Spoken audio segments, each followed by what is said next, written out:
కదా ఇది చెబుతున్నామా? వారు ఎవరు అని అంటే ఒక ఎమ్మెల్యే కాదండి, ఒక ముఖ్యమంత్రి కాదండి, ఒక ప్రధానమంత్రి కాదండి, ప్రధానమంత్రికి పుట్టించిన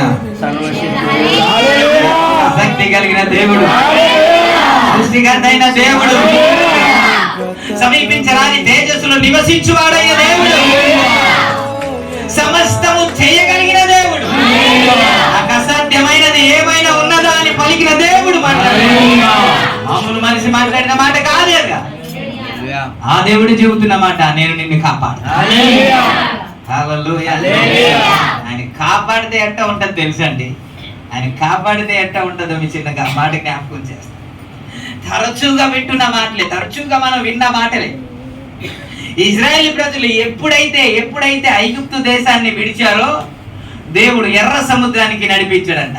ఎర్ర సముద్రానికి నడిపించిన తర్వాత ఫరో ఏమనుకున్నాడంటే, వీళ్ళు నాకు చిక్కారా, అయిపోయింది, వీళ్ళ పని అయిపోయింది, ముందుకు సాగలేరు, వీరిని చంపేద్దాం అని ఫరో వచ్చాడు కదా. వచ్చాడా? రాలేదా? ముందుకు వెళ్ళలేని పరిస్థితి కదా, ముందుకు జరగలేని పరిస్థితి. ఇంకా నా చేతికి చిక్కారు, ఇంకా వీరిని హతము చేసేద్దాం, ముక్కలు చేసి నరికేద్దాం కదా. ఇంకా ఆ గొప్ప సైన్యము, బలమైన సైన్యము ఇంకేదైనా ఉంది అని అంటే ఐగుప్తు సైన్యమే అని చెప్పాలి కదా. హల్లెలూయా. వాడు ఆలోచిస్తుంది కరెక్టే, వాడు అనుకునింది కరెక్టే, కానీ దేవుడు కాపాడితే ఎట్ట ఉంటది అని అంటే, ఎవడైనా సరే సముద్రం రెండుగా చీలుస్తాడండి. ఎవడైనా ఉన్నాడా?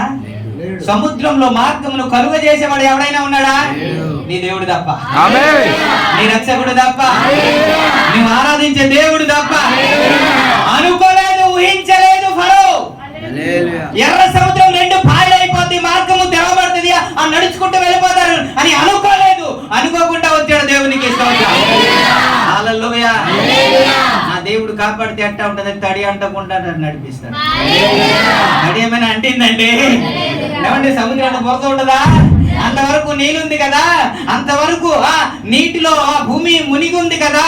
మునిగున్న భూమిని ఎలా ఉంటది? తడిగానే ఉంటది కదా, కానీ తడి అంటకుండా నా దేవుడు నడిపిస్తాడు. ఇప్పుడు ఇంకో మాట నేను జ్ఞాపకం చేస్తాను.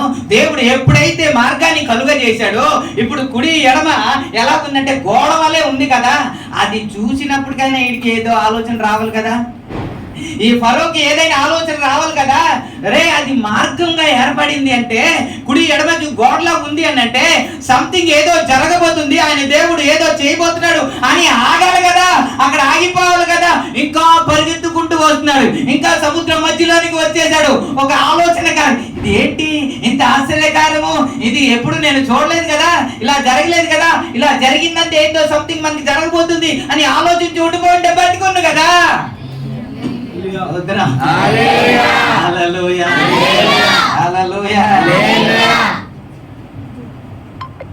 ఎక్కడైతే మార్గం లేదు అనుకుంటామో అక్కడే మార్గాన్ని కలుగ చేసిన దేవుడు.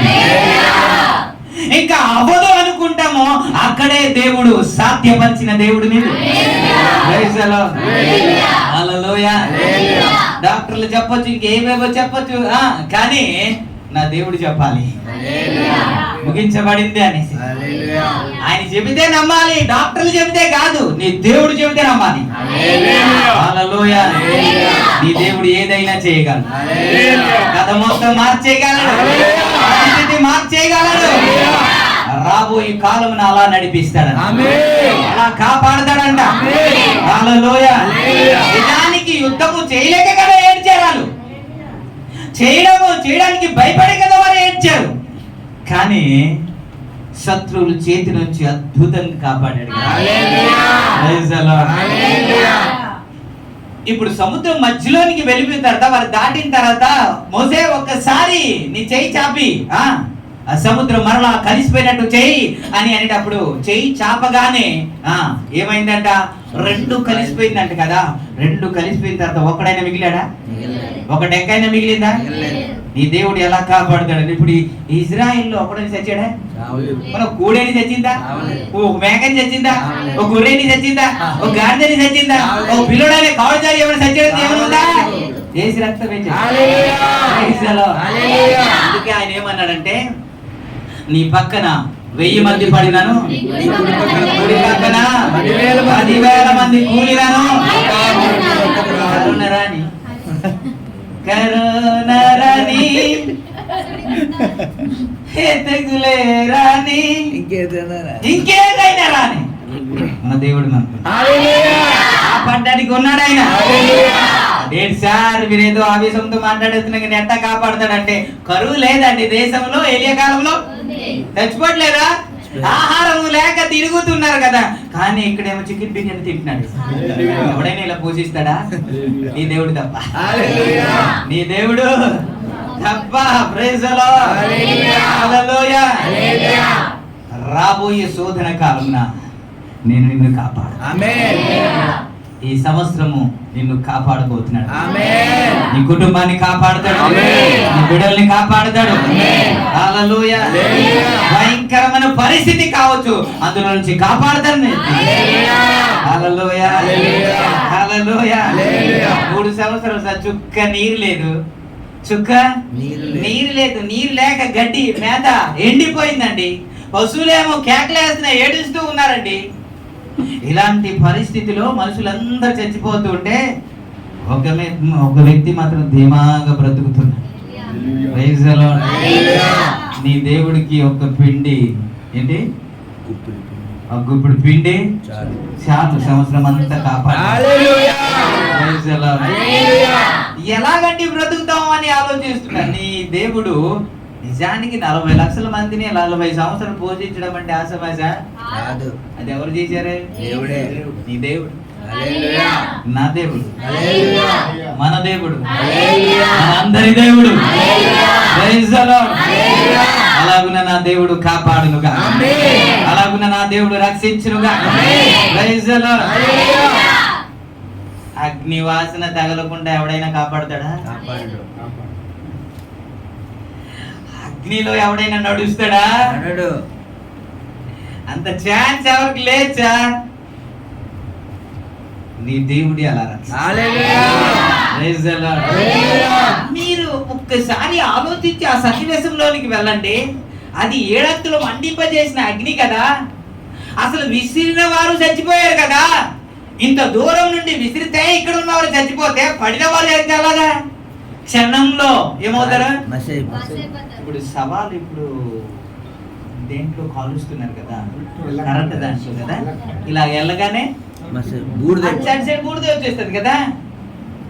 అంత మండింపజేసిన ఆ అగ్ని అంట వీళ్ళకి ఎలాగుందంటే, హల్లెలూయా స్తుతి మహిమ అని పాడుతున్నారు కదా. 4 సంచరిస్తున్నారని ఉందా? ఏం చేస్తూ ఉంటారు అప్పుడు? వాళ్ళు ఆరాధన చేస్తూ పాటలు పాడుతున్నారు దేవుని. హల్లెలూయా. అగ్ని వాసన తగలకుండా కూడా దేవుడిని